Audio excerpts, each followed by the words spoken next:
ಧನುಸ್ಸು ರಾಶಿ ವ್ಯಾವಹಾರಿಕವಾಗಿ ಉತ್ತಮವಾದಂತಹ ವ್ಯಕ್ತಿಗಳ ಸಂಪರ್ಕ ದೊರಕಬಹುದು.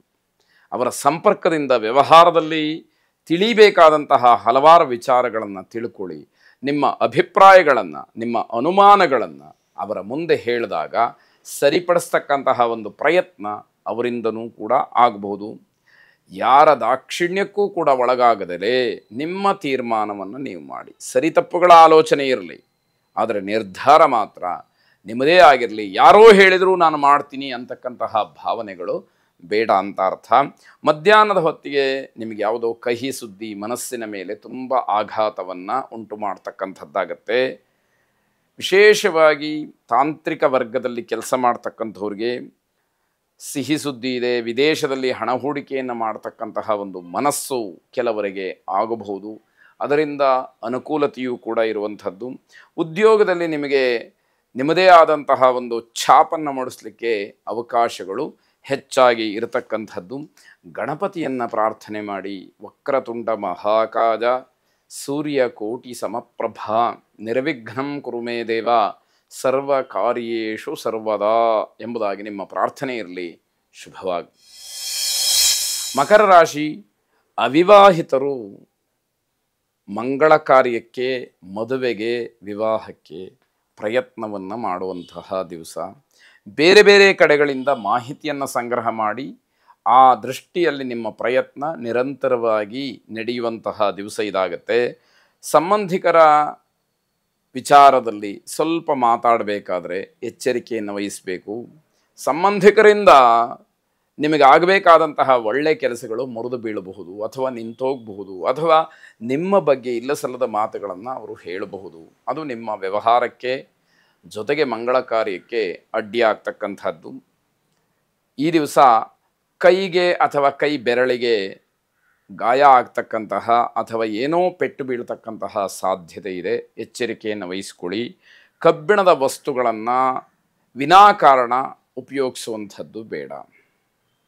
ಸಾಮಾನ್ಯವಾಗಿ ನಾವು ಉಪಯೋಗಿಸ್ತಕ್ಕಂತಹ ಹಲವು ವಸ್ತುಗಳಲ್ಲಿ ಕಬ್ಬಿಣ, ಪ್ಲಾಸ್ಟಿಕ್ ಇತ್ಯಾದಿಗಳು ಸೇರಿಯೇ ಇರುತ್ತೆ ಒಂದಲ್ಲ ಒಂದು ರೀತಿಯಿಂದ. ಆದರೆ ಉದ್ದೇಶಪೂರ್ವಕವಾಗಿ ಕಬ್ಬಿಣದ ಪದಾರ್ಥಗಳನ್ನು ಉಪಯೋಗಿಸ್ತಕ್ಕಂಥದ್ದು ಬೇಡ ಅಂತ ಅರ್ಥ. ಸಂಜೆಯ ವೇಳೆಗೆ ಮದುವೆ ವಿಚಾರದಲ್ಲಿ ಸ್ವಲ್ಪ ಬೇಸರ ಪಡ್ತೀರಿ. ಆಗಲೇ ನಾನು ಹೇಳಿದಾಗೆ ಯಾರೋ ಬಂಧುಗಳ ಒಂದು ಮಾತು ನಿಮ್ಮನೆಯ ಮಂಗಳ ಕಾರ್ಯಕ್ಕೆ ತೊಂದರೆಯನ್ನು ಮಾಡಬಹುದು ಅಂತಕ್ಕಂಥದ್ದು. ಶ್ರೀನಿವಾಸನನ್ನು ಪ್ರಾರ್ಥನೆ ಮಾಡಿ. ಅನುಕೂಲ ಇರುವಂಥವರು ಶ್ರೀನಿವಾಸ ಕಲ್ಯಾಣದಲ್ಲಿ ಭಾಗಿಗಳಾಗಿ ತಾವೇ ಸ್ವತಃ ಶ್ರೀನಿವಾಸ ಕಲ್ಯಾಣವನ್ನು ಮಾಡಿಸೋದಕ್ಕೆ ಅನುಕೂಲ ಇದ್ದರೆ ಖಂಡಿತ ಅದನ್ನು ಮಾಡಿಸಿ ಪ್ರಸಾದವನ್ನು ಸ್ವೀಕಾರ ಮಾಡಿ. ಶುಭವಾಗಿ.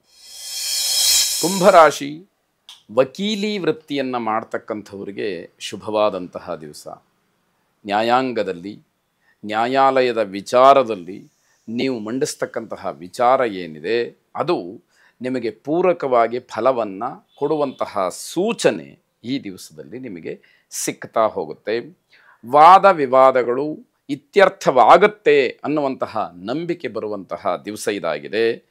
ಹೊರಗಿನಿಂದ ನಿಮಗೆ ವಿಶೇಷವಾದಂತಹ ಶುಭಾಶಯಗಳು, ನಿಮ್ಮ ಬಗ್ಗೆ ಮೆಚ್ಚಿನ ಮಾತುಗಳು ಇವೆಲ್ಲವೂ ಕೂಡ ಕೇಳಿ ಬರ್ತಕ್ಕಂಥದ್ದಾಗತ್ತೆ. ನಿಮ್ಮ ಕೆಲಸದಲ್ಲಿ ನೀವು ತೃಪ್ತಿಯನ್ನು ಹೊಂತೀರಿ. ನಾನು ಮಾಡ್ತಾ ಇರತಕ್ಕಂತಹ ಕೆಲಸ ನನ್ನ ಮನಸ್ಸಿಗೆ ಸಂತೋಷವಾಗಿದೆ, ಆತ್ಮತೃಪ್ತಿ ನನಗೆ ಸಿಕ್ಕಿದೆ ಅನ್ನುವಂತಹ ಮಾತನ್ನು ನೀವು ಹೇಳುವಂತಹ ದಿವಸವಾಗತ್ತೆ. ಪುಣ್ಯಕ್ಷೇತ್ರಗಳಲ್ಲಿ ನಡೆಸ್ತಕ್ಕಂತಹ ಕಾರ್ಯಕ್ರಮಗಳಲ್ಲಿ ಸಫಲತೆಯನ್ನು ಕಾಣ್ತೀರಿ.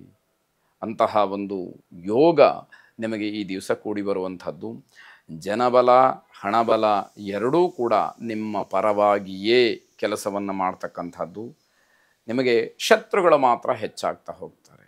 ಯಾರು ಸಾಧಕರಿರ್ತಾರೆ, ಸಾಧನೆಯನ್ನು ಮಾಡ್ತಾರೆ, ಸಮಾಜದಲ್ಲಿ ಹೆಸರನ್ನು ಮಾಡ್ತಾರೆ, ಅವರಿಗೆ ಗೊತ್ತಿಲ್ಲದೆ ಒಂದಷ್ಟು ಜನ ಶತ್ರುಗಳು ಹುಟ್ಟುತ್ತಾ ಇರ್ತಾರೆ ಅಂತಕ್ಕಂಥದ್ದು. ಮಾನಸಿಕವಾದಂತಹ ನೆಮ್ಮದಿಯನ್ನು ಕಂಡುಕೊಳ್ಳಿ, ಅದು ಬಹಳ ಮುಖ್ಯವಾಗತ್ತೆ. ಭವಾನಿ ಸ್ತೋತ್ರವನ್ನು ಶ್ರವಣ ಮಾಡಿ. ಶುಭವಾಗಿ. ಕೊನೆಯದಾಗಿ ಮೀನರಾಶಿ, ನೀವು ಮಾಡಿದಂತಹ ಕೆಲವು ಕೆಲಸಗಳಿಂದ ಬೇರೆಯವರು ಅನುಕೂಲವನ್ನು, ಉಪಯೋಗವನ್ನು ಪಡ್ಕೊಳ್ತಾರೆ. ನಿಮ್ಮ ಸಹಾಯ ಅವರಿಗೆ ದೊರಕಿದೆ ಅಂತಕ್ಕಂತಹ ಭಾವನೆ ನಿಮಗೂ ಕೂಡ ಸಮಾಧಾನವನ್ನು ತರ್ತಕ್ಕಂಥದ್ದಾಗತ್ತೆ. ಕುಟುಂಬದವರಿಂದ ಮನಸ್ಸಿಗೆ ಬೇಸರವಾಗುತ್ತೆ. ಮನೆಯಲ್ಲಿ ಸಣ್ಣ ಪುಟ್ಟ ವಿಚಾರಗಳಿಗೆ ಕಿರಿಕಿರಿ ಆಗಬಹುದು. ಅಥವಾ ಏನೋ ಒಂದು ರೀತಿಯಲ್ಲಿ ಅಸಮಾಧಾನ, ಅಹಿತವಾದಂತಹ ವಾತಾವರಣ ಮನೆಯಲ್ಲಿ ಉಂಟಾಗಬಹುದು. ನಿಮ್ಮ ಪ್ರತಿಭೆ, ನಿಮ್ಮ ಶಿಸ್ತು ಬೇರೆಯವರಿಗೆ ಮಾದರಿಯಾಗ್ತಕ್ಕಂತಹ ದಿವಸ. ಅದನ್ನು ನೀವು ಉಳಿಸ್ಕೊಳ್ತಕ್ಕಂಥದ್ದು, ಜೊತೆಗೆ ಬೇರೆಯವರಿಗೆ ಅದರ ರುಚಿಯನ್ನು ತೋರಿಸ್ತಕ್ಕಂಥದ್ದು ಬಹಳ ಮುಖ್ಯವಾಗುತ್ತೆ. ನಿಮ್ಮ ಪ್ರತಿಭೆಗೆ ಸದಾಕಾಲ ಬೆಲೆ ಇರತಕ್ಕಂತಹ ದಿವಸ. ಸಮಾಜಕ್ಕೆ ಅದನ್ನು ನೀವು ನೀಡ್ತಕ್ಕಂತಹ ಪ್ರಯತ್ನ ಏನಿದೆ ಅದು ಬಹಳ ಮುಖ್ಯವಾಗ್ತಕ್ಕಂಥದ್ದು. ಗೌರೀ ದೇವಿಯನ್ನು ಪ್ರಾರ್ಥನೆ ಮಾಡಿ, ಸರ್ವಮಂಗಲ ಮಾಂಗಲ್ಯೇ ಶಿವೆ ಸರ್ವಾರ್ಥ ಸಾಧಿಕೆ ಶರಣ್ಯೇ ತ್ರ್ಯಂಬಕೆ ಗೌರಿ ನಾರಾಯಣಿ ನಮೋಸ್ತುತೆ ಎಂಬುದು ನಿಮ್ಮ ಪ್ರಾರ್ಥನೆಯಾಗಿರಲಿ. ಶುಭವಾಗಿ.